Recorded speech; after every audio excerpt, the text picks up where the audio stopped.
Hey guys, thanks for tuning in to the second episode of Rocket. This month we're headed down the Gulf Shores where we're going to talk with some of the guys at the tourism board down there. And they're going to tell us about what's going on and how everything has cleaned up a lot since last summer. And also, at the end of the episode, Sharla is going to review an LG Blu Ray player. So we hope you stick around and check it out. Alright, so we're down at the beach today, and it looks so great. Like, you wouldn't even be able to tell that anything happened. Well, it's an amazing thing. BP has gotten a lot of hard kicks for what they did down here, and some of that's deserved. But I tell you what, as far as cleaning up the beaches and making sure that they're back to the pristine way that they were before the spill, they've done a great job. Talking about this earlier before we started shooting, I can tell that it's so much more crowded than it has been in the past couple of years. I think you guys have done an excellent job of getting the word out about like how things are going really well here, how much there is to do around here. One thing that you did last year to promote that was through these daily videos. Yep. So I'm wondering, where did you guys get the idea for that? Well, what we did was we started to look around and say, okay, we had a strategy session with our whole staff to look at what we were going to do to communicate on an ongoing basis. We're about a 70% repeat business. So we know that if you come once, we're probably going to get you back.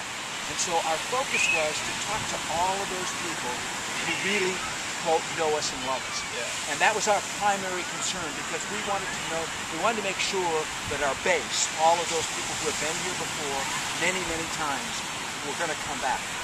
Maybe not last summer, and what we found out is a lot of them didn't come back. We had about a 50% fall off in our business last summer down here. And that's in lodging, that's in restaurants, it's all across the board.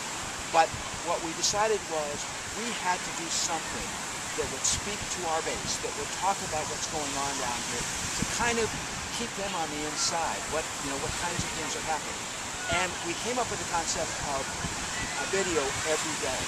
And I have to tell you, you probably know, doing a video every day is a huge pain. Yeah, it's a lot of work. It's a real grind to do it. That's why we do this like once a month. So we know ahead of time what we're going to do. But to do it every day, like how did you plan out like what you would highlight? Did you do it like days in advance, weeks in advance? No, you can't, because if you're going to be honest and you're going to be completely forthright, you have to do it kind of the morning of the show. And so, I mean, there isn't much planning. There isn't.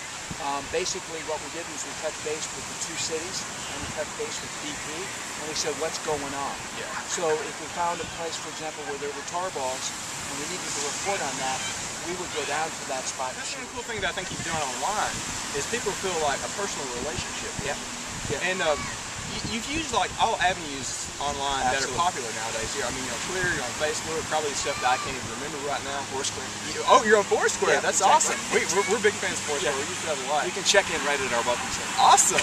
Okay. In fact, one of the people in our office prides herself that she's the mayor of like 10 things down here, and one of them is the welcome center. So I keep saying, go check in all the time. Let's see if we can dump tourism here. But yeah, there's so many tools out there, and there's so many tools that people are trusting more than a traditional ad. And so letting them see it for themselves, we posted videos all the time. I mean, we did a lot of the things that we're going to show you, and actually, surprisingly, show people of all ages what was going on. So which of those tools are you finding to be the most effective in communicating with people who are coming down here to visit? It's probably just our website, because we've got a website that we've been working on. Well, as you know, there's no end to working on a website. Oh yeah, I mean, it constantly goes on. But we've looked to sophisticate it and to figure out ways to give it information that people are looking for. We do a thing where we look at what people are searching for when they get into our site, and we incorporate that and make it easy for them to go where they're going. Because that changes almost weekly or at least monthly in terms of what people are looking for, how they're trying to come down. When you look at a snowbird who's going to come down in January and February, they're searching for a whole different thing. But we've got to make sure that they can find it. So it sounds like you're doing kind of like a little analytics research. You're seeing like what people are searching for and stuff like that. We're doing a lot of analytics research. Yeah, and it's working not only on how we build our website, but it's also we're using it to communicate with our potential visitors. We're looking at from one of the software programs that we use that tells us who's coming to our website and then where they're going after they've been on our website, what kind of questions they're asking. So we're using 3 or 4 programs to find out who it is, find out what kind of information they want, and then build that into either a question on the website or part of the communications that we do on a regular basis. That's awesome, because I think one of the newer features you have on the website right now may have come from that. There's a feature on there where people can see how much gas they'll need to drive down here. Exactly. And with gas, you know, it's not as bad as it was 2 years ago, but Right. it's getting on up there. Yep. But now people can see it's not really that bad. Well, I think, and that's we've had that 2 years ago. Yeah. That little piece was been sitting in the can for two years. But it's exactly what we found is that, you know, if gas goes up 50 cents, well, that's pretty scary, and nobody denies that it's going to impact you a little bit on a daily basis.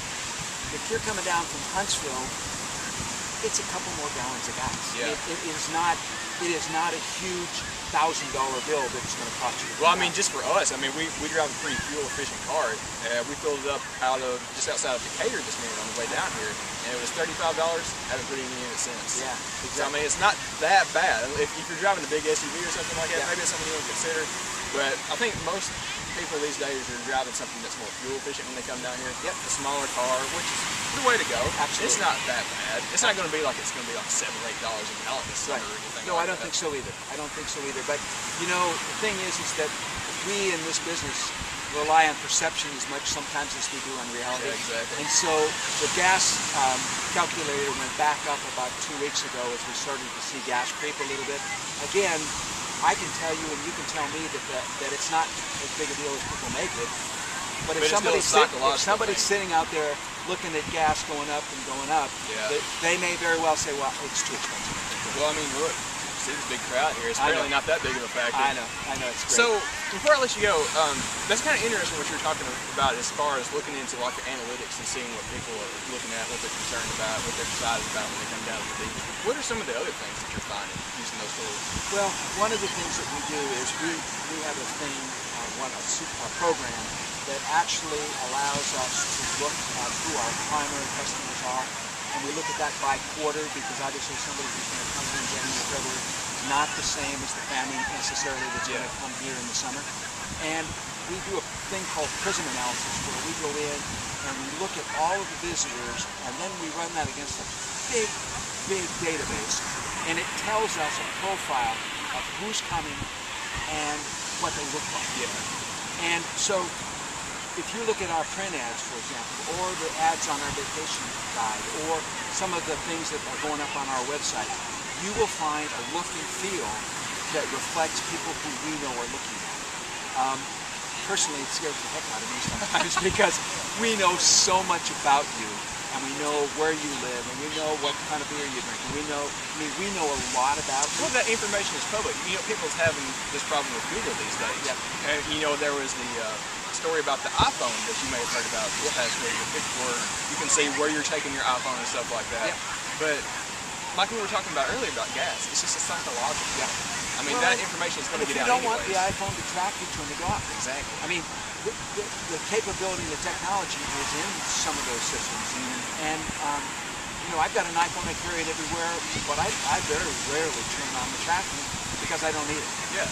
It's not why I carry an iPhone. But if you're going to put on the tracking, you know somebody's going to look at it. Good example of Well, I that. mean, in the same line of thinking, when people are using Google search terms to find your website, or are searching for certain things on your website, We or know either that. making a certain post on your Facebook page, saying something about Gulf Shores on Twitter, anything know it. like that, you know that because that is public. And Yeah. I think that's something that people are becoming more comfortable with.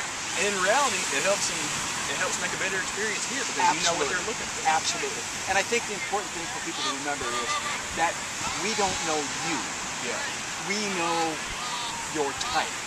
We know your format. We know what you look like. Exactly. It's But just we don't know, demographics. yeah, we don't know you. It's in the same. It's kind of analogous to TV viewership. Yeah. So like if CBS wants to know who's watching a certain show, they go to Nelson. Right. It's in the same way. You can just look at these Google stats and all that kind That's of stuff. exactly right. That's Awesome. exactly right. And it really helps us because what it helps us do is deliver an appropriate message to someone who's really tuned in and is looking for that message. And I don't have problems with that because I think, you know, both from an advertiser and from a receiver of those messages, I'm not doing anything wrong on the web. And so all I'm doing is giving them an opportunity to better serve them. exactly. A couple of years ago, I was standing with our internet marketing person, and I had just looked at some information about going down to the Virgin Islands for a winter vacation.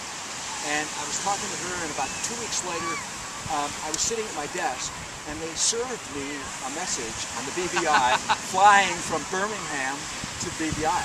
But you were more interested then, weren't you? Of course I was, but I have to tell you, it freaked me out, because this was before I knew about this stuff. And I called and I said, "Shelly, get over here." And she came over, she goes, "What's wrong?" I said, "How did they know?" And she goes, "Oh."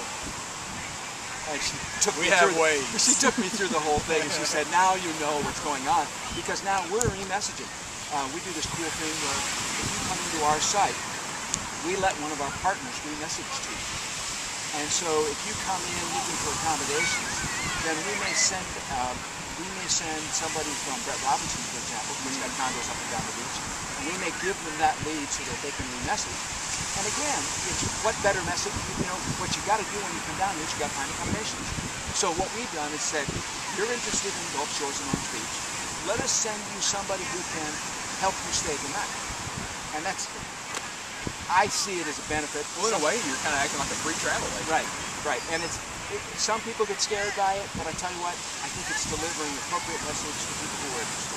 Well, I'll tell you what, you guys are definitely headed down the right path. This is awesome, the stuff you told me about. Like, I knew you guys were doing a lot online, but as far as, like, knowing who's coming and, like I said, the type, not exactly who, that is awesome. I'm glad we got you on for this, where you can tell us about this. Appreciate it. Well, and I would invite all of the people from Huntsville and Birmingham and wherever else you're going to show this to come on down. Again, the beaches are white. Yeah, check it out. Look at the beaches. And did I tell you that the beer is really cool? I think you mentioned that before. Okay, very good. Well, listen, I really appreciate it. Thank you so much for your time. Thanks for coming down. All right. Well, hello. It's Sharla again. You probably remember me from last month's Scrabble app demonstration on the iPad. Well, this month I wanted to show you a little something different. I'm going to show you our LG Blu Ray player right here. I've been really impressed with this Blu Ray player. It does play Blu-rays, of course, and it also up-converts DVDs. It actually goes up to 1080p. Now, here's why I've really been impressed with this Blu-ray player. This menu right here. Now, this Blu-ray player can play virtually any kind of file that you can put in. It can play a movie file, a photo file, or a music file. All you have to do is have your USB drive, plug it in, and you're good to go. They've been doing updates about once a month for this. So they've updated it to where it can play virtually any type of file. So you've got your movies, your photos, and your music. Just have a USB, plug it in, and you are good to go.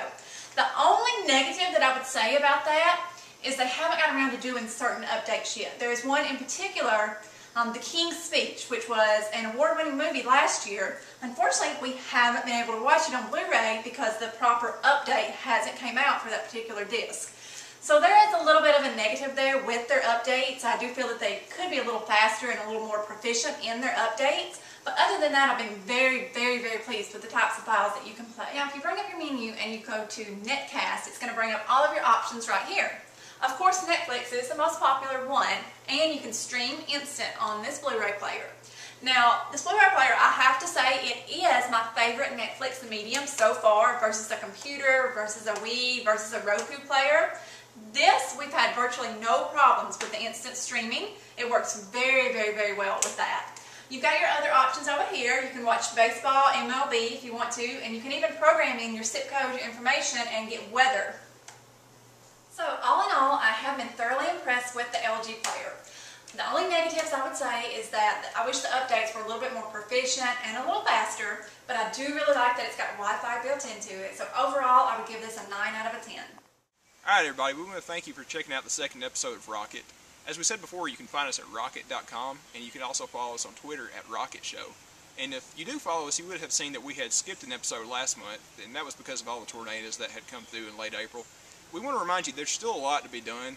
There's still a lot of volunteer work to be done, and you can also still donate really easily just by texting Red Cross to 90999. And even if you're out of the area, that money will go to really good use here in North Alabama. Anyway, we will see you guys again in July, and talk to you